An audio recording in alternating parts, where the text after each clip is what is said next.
নিজ গ্রামে ঢালাই রাস্তা পরিদর্শনে জেলা সভাধিপতি কাজল শেখ।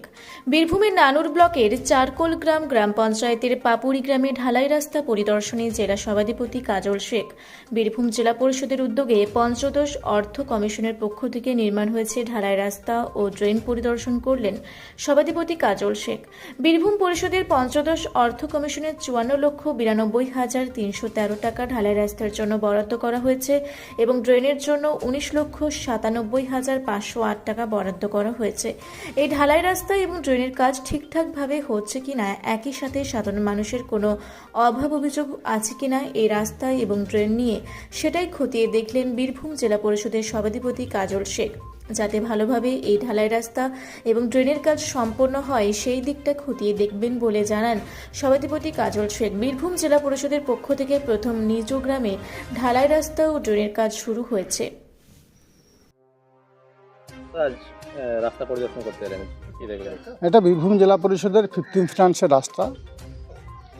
বীরভূম জেলা সভাধিপতি আসনে বসার পর চারক গ্রাম পঞ্চায়েতের, এটা আমার জন্মভূমি, আমার গ্রামে প্রথম ঢালাই রাস্তা। সেই রাস্তা কাজটা সবেমাত্র কয়েকদিন শুরু হয়েছে। এটা 15 ফিনান্সের যে ঢালাই রাস্তা, তার জন্য 54,92,313 টাকা বরাদ্দ হয়েছে এবং ড্রেনের জন্যে 19,97,508 টাকা বরাদ্দ হয়েছে। সেই কাজটা চলছে এবং গ্রামের মানুষকে বলেছি 100% কাজ যেন বুঝে নেয়। গ্রামের মানুষ সেইভাবেই কাজ বুঝে নিচ্ছে এবং সেটা তদারকির জন্য দেখভাল করার জন্য একবার আমি এসেছিলাম। কত কিলোমিটার রাস্তা? এটা 3.2 কিলোমিটার রাস্তা আছে এবং সেই হিসাবে কাজ চলছে। রাস্তায় দেখুন ড্রেনও রয়েছে। ড্রেন আছে 19,97,503 টাকার ড্রেন আছে। এটা কি জেলা পরিষদের না? বীরভূম জেলা পরিষদের 15 ফিনান্সের কাজ এটা। নানুর থেকে ইকবাল হোসেনের রিপোর্ট, রূপসী বাংলা মিডিয়া।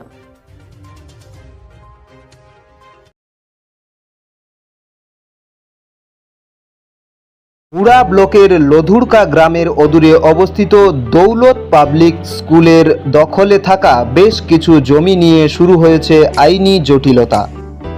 1197 দাগের যে বেলাবহল মৌজা এবং 2239 দাগের যে লুধুরকা মৌজা, এই দুটো জমি আপনারা প্লিজ কেউ কিনবেন না, কারণ আপনারা বিপদে পড়তে পারেন, আইনি একটা লড়াইতে পড়ে যেতে পারেন।